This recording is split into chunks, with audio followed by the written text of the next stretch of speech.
কিয়ামতের মাঠে ফিরে আসো। ওই দিন বাকিটা বুঝে যাবে আমি কার সামনে কার জমিনে দাঁড়িয়ে তিরিয়েছি। আল ইয়াউমা নাকতিমু আলা আফওয়াহিহিম, আমি কাল তোমাদের সবার ঝুপড়িওয়ালা কুরসিওয়ালা সবার জবানে আমি তালা লাগিয়ে দেব। নন ওয়ান ক্যান সে এনিথিং, কারো কিচ্ছু বলার হিম্মত থাকবে না। তালা লাগিয়ে দেব, তালা লাগিয়ে দেবো, এখানে মোহর লাগিয়ে দেবো। ওয়াতু কাল্লিমুনা আইদিহিম, তোমাদের হাত ওই দিন আমার সঙ্গে কথা বলবে। ওই যেমন ক্যাসেট এটা ওটা কথা বলে না, তো ওই দিন তোমাদের হাত আমার সঙ্গে কথা বলবে। এ হাত বলো তো আমার সঙ্গে। ওয়া তাশহাদু আরজুলুহুম, তোমাদের পা আমার সামনে দাঁড়িয়ে সাক্ষী দেবে। কি ব্যাপার? বিমা কানু ইয়াকসিবুন, যা যা তোমরা দুনিয়ায় করেছিলে।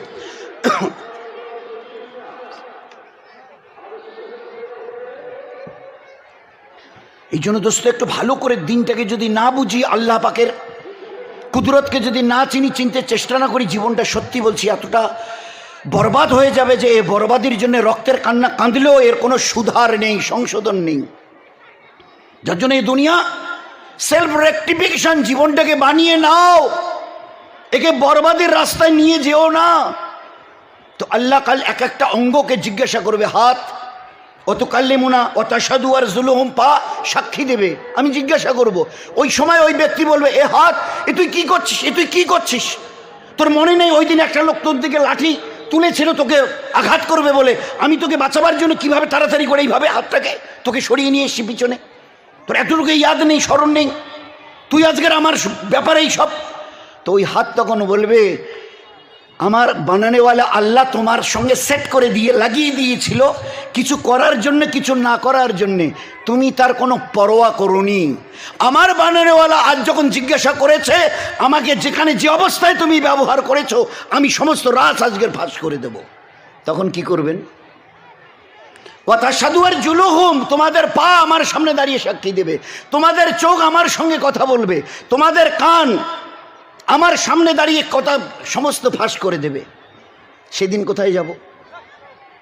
এই জন্য দোস্ত, আল্লাহ পাক একটা জীবন দিয়েছে, আমাদের জীবন দিয়েছেন, যিনি আমাদের হায়াত দিয়ে পাঠিয়েছেন। আজ কত দুঃখের সঙ্গে কথা বলতে হয়। আজ আল্লাহর জমিনে দাঁড়িয়ে উন্নত মস্তকটাকে একটু ঝুঁকাবো, আমাদের বড় লজ্জা করে, বিবেকে বাঁধে, বড় বিবেকে বাঁধে। আল্লাহ জানতে চাইছে কি হয়েছে তোমাদের, যে আমার সামনে তোমাদের উন্নত মস্তকটাকে ঝুঁকাও না। আমার ইজ্জতের কসম খেয়ে বলছি, গোটা দুনিয়ার সমস্ত মখলুকের, প্রাণী জগতের মাথাকে আমি নিচুর দিকে করে সৃষ্টি করেছি, এক্সেপ্ট ইউর সেলফ। শুধু তোমরা যারা মানুষ হয়ে গেছো আমার তরফ থেকে, তোমাদের মাথাটাকে আমি স্ট্রেট সিধা করেছি। কেন? কেন?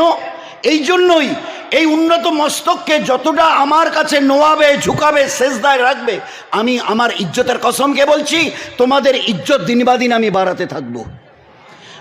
তোমার দুনিয়াতে তোমাদের ইজ্জতের বুলন্দি হবে, আর আখেরাতে যেদিন আমার কাছে ফিরে আসবে, আমি আল্লাহ 8টা জান্নাতের দরজা খুলে দিয়ে তোমাদেরকে আমি আহ্বান জানাবো। এরই জন্য আল্লাহ আমাদের আজ পর্যন্ত দোস্ত, কত দুঃখের কথা যে আমরা পুরুষ হই, আমরা মা বোন হই, আজ 2 রাকাত নামাজ আমাদের এখনো বুঝে আসেনি। অথচ এই 2 রাকাত নামাজে কি ছিল না বলেন, কি ছিল না? আমি শুধু অল্প একটু খালি বলি, ভাই নামাজে ভিতরে বাইরে কতটা ফরজ? ওলামায়ে কেরাম বলেন যে 7 6 13টা, ওই যে আকাম আরকান 13টা। আচ্ছা, এই 13টার মধ্যে শরীর পাক, কাপড় পাক আছে কি না? শরীর পাক, কাপড় পাক, জায়গা পাক। শরীর পাক তার মানে কোথাও যদি কোনো কিছু খারাপ জিনিস লাগে, কালি ঠালি, ভালো করে সাবান দিয়ে ধুয়ে নিলাম, বাইরেরটা চকচকা হলো, শরীরের বাইরেরটা চকচকা হলো, ভিতরে যদি হারাম মাল ঢোকে, তো শরীরকে পাক করার আসল প্রথম ফর্মুলা আল্লাহ পাক শুনিয়েছেন, ইয়া আইয়ুহাল্লাযীনা আমানু কুলু হালালান তাইয়্যিব। ও ঈমানওয়ালা, ও দুনিয়ার ঈমানওয়ালি, আমার হাবিবের উম্মত উম্মতিয়া, ভালো করে শুনে নাও, শরীরকে পাক করবার জন্যে পাক জিনিস খেও, কুলু খাও, হালালান তাইয়্যিব, যে জিনিসকে আমি হালাল পাক পবিত্র করেছি তোমাদের জন্যে। লা তাকুলুর রিবা, সুদ খাইও না, ওটা হারাম, হারামার রিবা, এটা তোমাদের জন্য জায়েজ নয়। সুদ, ঘুষ, তো আল্লাহ পাক শুনিয়ে দিয়েছেন কি খেতে হবে আর কি খাওয়া যাবে না। শরীরকে পাক রাখবার, শুধু শরীরের ময়লা দামি সাবান দিয়ে একদম 2-3 বার লাগিয়ে চকচকা করে নিলাম, দামি অলিভ লাগিয়ে দিলাম, অলিভ অয়েল বা আরও কিছু, তো এটা বাইরেরটা পাক হলো, শরীরের ভিতরেরটা কি হবে বলুন? তো নামাজের জন্যে 13টা ফরজের একটা, শরীরকে পাক করো, জাহির এবং বাতিন এই দুটো লাইনে পাক করো। হারাম মুখে দিও না, যা কিছু সৃষ্টি করেছে হালাল হিসাবে তা নাম ধরে, ইয়া আইয়ুহাল্লাযিনা আমানু, ও ঈমানওয়ালা ঈমানওয়ালি, আমি তোদের আল্লাহ বলছি, ভালো করে শোনো। কুলু, খাও, হালালান তাইয়্যিব, যা তোমাদের জন্যে জায়েজ করা আছে, শরীরকে পাক করবার জন্য, পাক রাখার জন্যে। নয়তো চুরি করে, ধোকা দিয়ে, বাটপাড়ি করে, জুলুম করে, অন্যায় রাস্তা দিয়ে, যে কোনো অবৈধ রাস্তা, এক কথায় অবৈধ বহু রাস্তা আছে, জুলুম, ধোকা, মিথ্যা প্রবঞ্চনা, সুদ, ঘুষ, এর একটা লোকমা ইমামুল আম্বিয়া আমাদের দয়ার নবী এই উম্মতকে কতটা পাক ও পবিত্র জীবন দিয়েছেন চিন্তা করেন।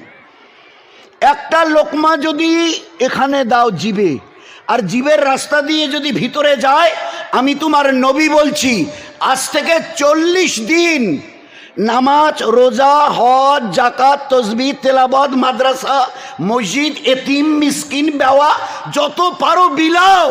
আমি ইমামুল আম্বিয়া তোমার নবী বলছি 40 দিন তোমার কোনো ইবাদত আল্লাহর কাছে কবুল হবে না। ভাই কতটা এক থালা খানার বিনিময়ে, ভাই কতটুকু এক থালা খানা, এক লোকমা, এর রেজাল্ট এই, এর নতিজাই এ কত খতরনাক। এ আমার উম্মত, খবরদার, জুলুম থেকে বাঁচো, অন্যায় থেকে বাঁচো। হ্যাঁ, ওয়াল্লাহু লা ইয়াহদিল কওমাজ জালিমিন, জুলুম করিও না, আমি আল্লাহ বলছি, আমি তোমাকে হেদায়েত দেব না। জুলুম করেনেওয়ালাকে কখনো আল্লাহ হেদায়েত দেয় না। ওয়াল্লাহু লা ইউহিব্বুল ফাসাদ, আমার জমিনে ফাসাদ করিও না, বিশৃঙ্খলা আমি আল্লাহ পছন্দ করি না। আল ফিতনা তো আসাদ্দু মিনাল কাতাল, ফিতনা করিও না আমার জমিনে, এ লোককে জবাই করার চাইতে বড় অন্যায়। জীবন কতটা পাক সাফ হতে হবে।